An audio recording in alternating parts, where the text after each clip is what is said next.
Hola, muy buenos días. Agradezco la invitación. Para mí es un gusto poder compartir con ustedes y bueno, escuché la plática de que todos estamos tratando de mejorar la atención del infarto y vamos a hablar en los siguientes minutos acerca de la experiencia en médico. Yo también estoy encargada, en mi servicio es conjunto, es el Departamento de Urgencias de Unidad Coronaria y también estoy encargada del servicio de urgencias y yo creo que eso me ha ayudado a que las cosas funcionen un poco más coordinadas. Solo como antecedentes, sabemos que la mortalidad por enfermedades coronarias es la primera causa de muerte en el mundo y en México no se queda atrás. Y lo que ha pasado en la mayoría de algunos países latinoamericanos es que la mortalidad por enfermedades cardiovasculares se han mantenido igual o inclusive han aumentado, como ustedes pueden ver en estos datos de la OSD. Y uno de los problemas tal vez es que nuestros sistemas de salud no estaban diseñados para tratar este tipo de enfermedades. Cuando hablamos de sistemas de atención, tenemos que ver qué son los desafíos que estamos viviendo y nosotros cuando veíamos el retraso de nuestros pacientes teníamos varios desafíos. Y cuando ustedes crean redes de atención, lo primero que hay que ver es hacer el diagnóstico y ver qué podemos resolver y a qué nivel de atención. Bueno, uno de los principales problemas es el desconocimiento de los pacientes y es así que todo sistema de atención debe involucrar no solo el sistema de salud, sino también al paciente como una piedra angular para que los retrasos no sean tan largos. La otra, como falta de fibrinolíticos en los centros de primer contacto donde pueden recibir perfusión nuestros pacientes, ya que quedan muchos muy alejados de la angioplastia primaria. Y yo siempre digo en mis pláticas que uno de los graves problemas que hemos hecho nosotros es tratar de adherir guías de países que todo funciona como un reloj suizo. En nuestros países las cosas no funcionan como relojes suizos y queremos hacer que los pacientes lleguen a angioplastia primaria cuando ni siquiera tenemos sistemas de atención. Las guías de recomendación hablan que para tratar un infarto con ST elevado tienes que tener un sistema de atención. Y eso nos los pone el AHA desde el 2004 en el Mission Life y que dice claramente que si tú no puedes llevar a tu paciente en un adecuado tiempo a una sala de hemodinámica, tienes que darle fibrinólisis. Y pues ahora a mí ya me da mucho gusto que después de, por fin, hemos entendido eso que estaba hace 20 años plasmado en un documento y creo que hicimos mucho daño como cardiólogos tratar de direccionar a los pacientes a angioplastia primaria y le quitamos el beneficio de la fibrinólisis. No se imaginan en México lo que costó. Ya les contaré un poco la historia, como en el 2015 la estrategia fármaco-invasiva gana a la angioplastia primaria por ser la más viable en el grupo de pacientes, ¿no? Los otros problemas, y ustedes lo han puesto, es falta de recursos, educación, por supuesto. Nosotros, en vez de educar a nuestros médicos a cómo usar un lítico, les metimos el miedo de que el lítico sangra. Sangra en el paciente mal condicionado y también un paciente que va a primaria puede sangrar, señores. Un paciente que va a primaria puede tener problemas de sangrado si es un paciente de alto riesgo de sangrado. También va a ese fenómeno de no reflujo, también hace choque cardiogénico. Entonces, yo creo que hicimos mucho daño el gremio direccionando a nuestros pacientes, que la solución y a nuestros médicos, más que a nuestros pacientes, a nuestros médicos no enseñarlos adecuadamente de saber dónde están y qué tienen que dar. Otro es el problema de transportes, por supuesto, ambulancias, distancias, geografía, en nuestro país es uno de los graves problemas, y la falta de salas hemodinámicas 24/7 a nivel nacional, y es así que sigue siendo un grave problema. Aquí les dejo los datos, y así fue que empezó el sistema de atención, en el 2013, primero en la Ciudad de México, cuando nos dimos cuenta que el problema no era el paciente, porque lo que decimos es, el paciente llega tarde. Pero nosotros nos dimos la tarea de ver si realmente el paciente llegaba tarde al Instituto Nacional de Cardiología, porque el paciente llegaba tarde o porque el paciente había sido atendido en un centro de primer contacto, le habían hecho el diagnóstico de infarto y resulta que en este centro de primer contacto que tenían capacidad de reperfundir farmacológicamente y que por razones que ustedes quieran no se reperfundía y el paciente llegaba casi después de 8 horas a un centro de reperfusión. Es así que así empieza la historia nuestra de cambiar esto, de crear una red de atención para que el médico de primer contacto, con toda la capacidad que tiene, un urgenciólogo bien entrenado, un médico general bien entrenado, pueda reperfundir en este centro y que yo reciba en el Instituto Nacional de Cardiología un paciente para estrategia fármaco-invasiva y no un paciente no reperfundido, complicado, con choque cardiogénico. Así que empezamos en el 2013 la creación de redes de atención para poder mejorar estos tiempos de atención, sobre todo el primer contacto dispositivo, ¿no? Y trabajar en los centros que atienden infarto acerca de estandarizar los tiempos que están establecidos, como el puerta aguja, el puerta SG y también el puerta balón. Ustedes pueden ver, esto de aquí es datos de el registro FASAMI, donde vemos claramente que si nuestros grupos de pacientes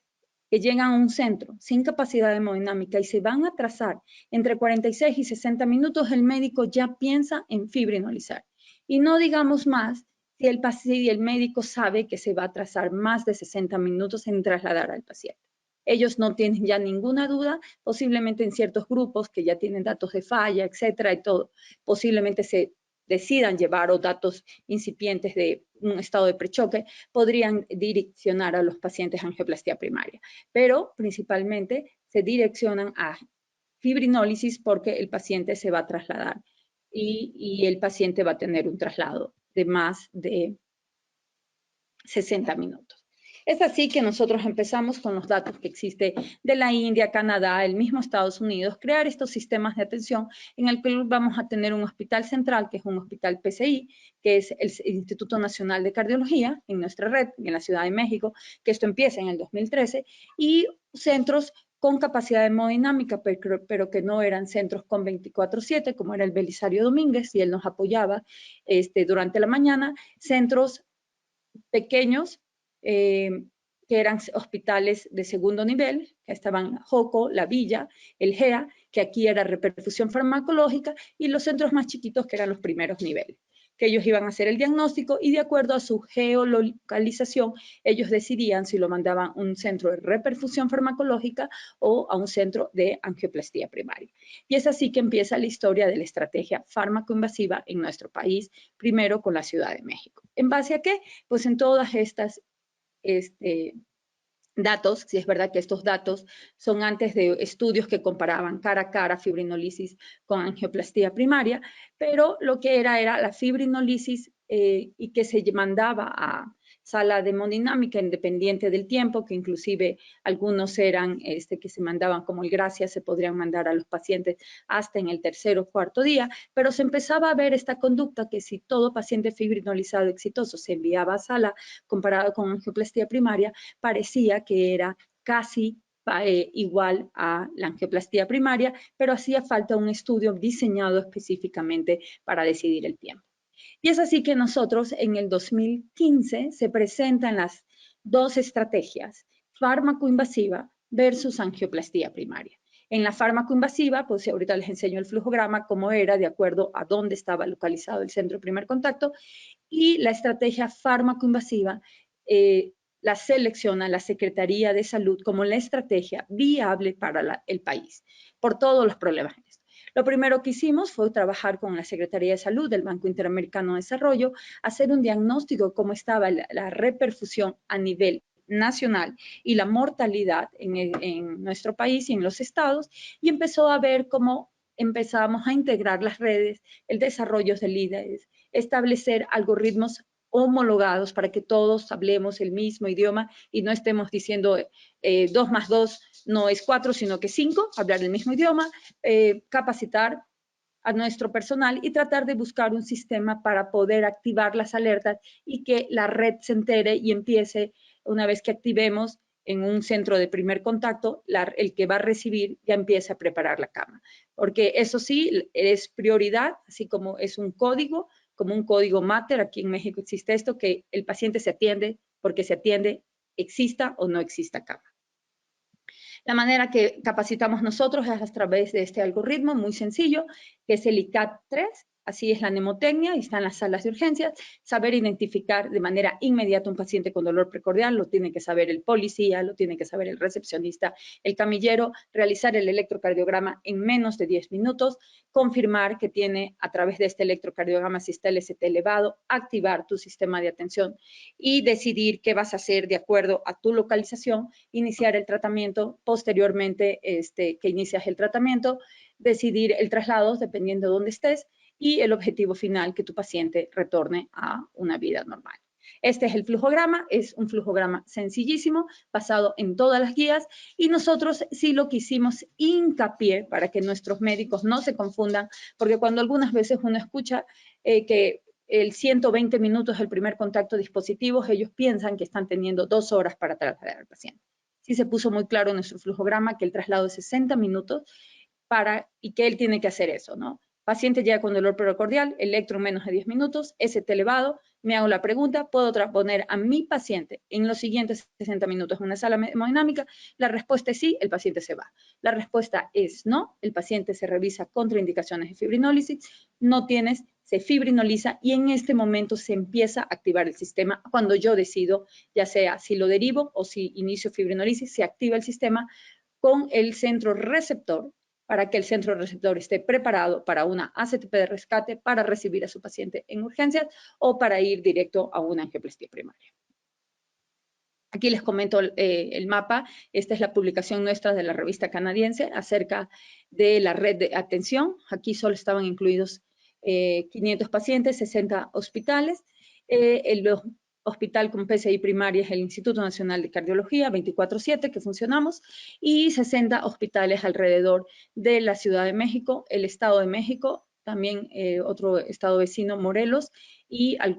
Hidalgo, principalmente Tulancingo. Los resultados fueron de que la estrategia es similar o no inferior a la a la angioplastia primaria, pero el beneficio en cuanto a puntos compuestos finales se observa más en el grupo de pacientes que reciben estrategia fármaco-invasiva en hospitales no PCI. La mortalidad del grupo fue de 4.8% y los tiempos totales de isquemia cuando tú fibrinolizas a un paciente en un centro no PCI se equiparan a los tiempos totales de isquemia de los pacientes PCI. Entonces, la importancia de la creación de redes y de seleccionar la mejor estrategia en tu paciente de acuerdo a tus recursos y a tu localización.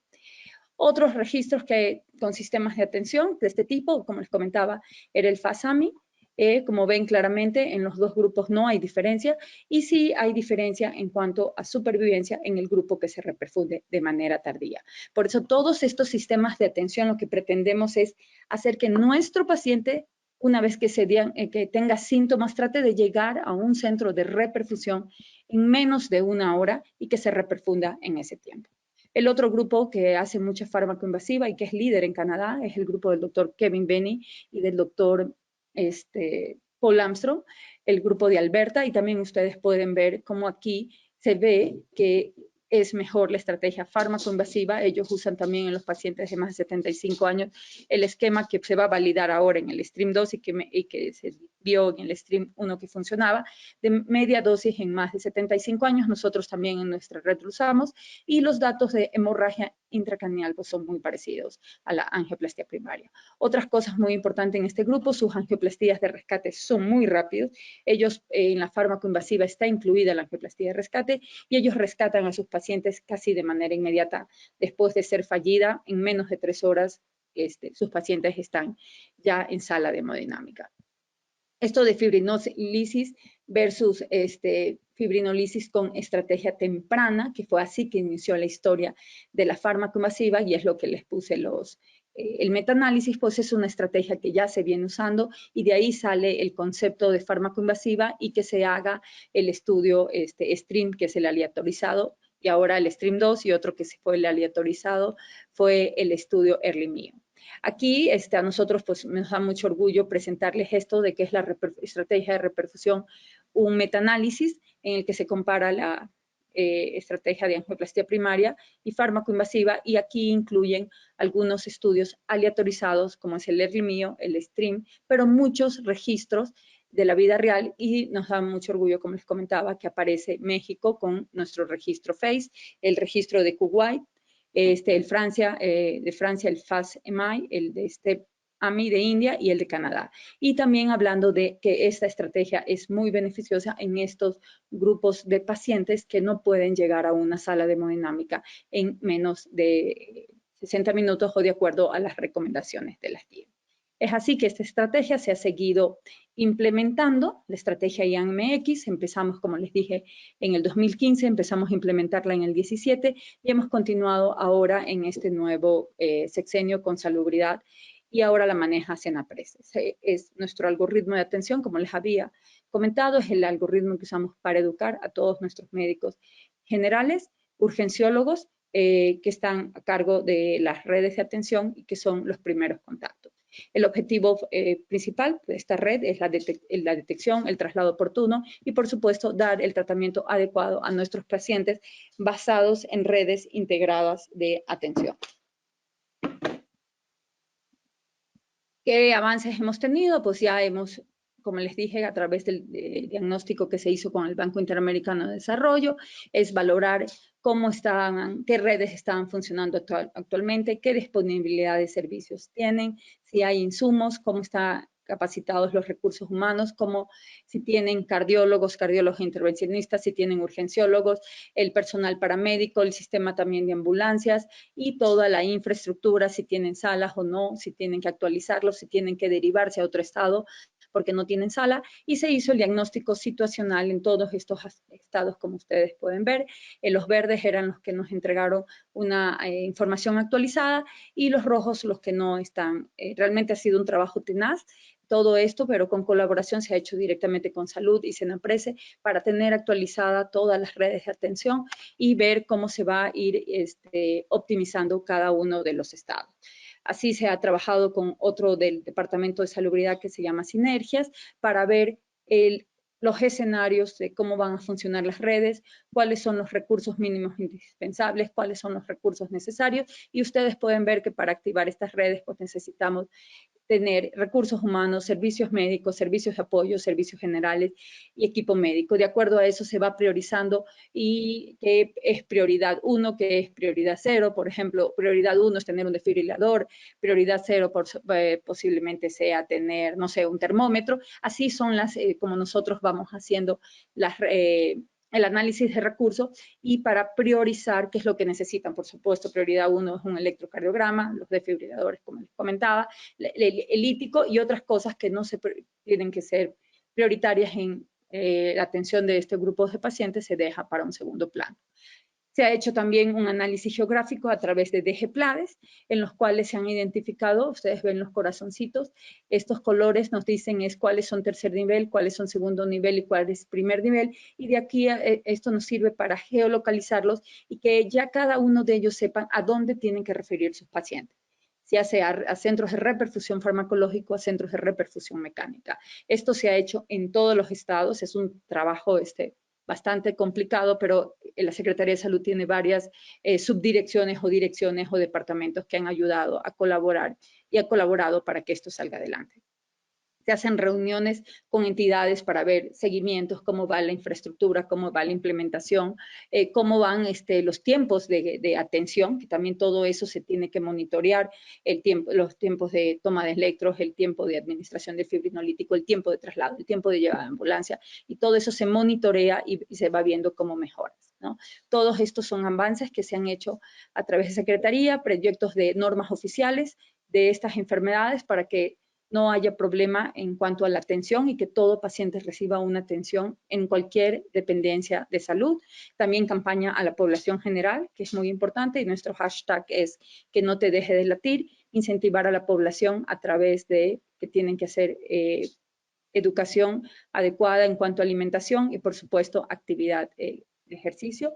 Y también lo que les decía, la utilización de la aplicación, que es la forma de activar. Hemos tratado de cambiar porque muchos usan el WhatsApp, pero pensamos que esta es una forma más segura y sobre todo para proteger los datos de pacientes. La otra red que estamos haciendo es la red de los institutos nacionales y los hospitales de alta especialidad, que es la CINSAI, y esto de aquí también se está trabajando ya para crear estas redes y poder activarlas porque son hospitales que tienen salas de hemodinámica, todos estos hospitales regionales de alta especialidad. Entonces, para que funcionen la mayoría de ellos 24/7, el único que de esta red que funciona 24/7 somos nosotros, y aquí les dejo los datos de nuestro hospital. Nosotros en el 2013 empezamos a trabajar la creación de la red de la Ciudad de México y ven ustedes como la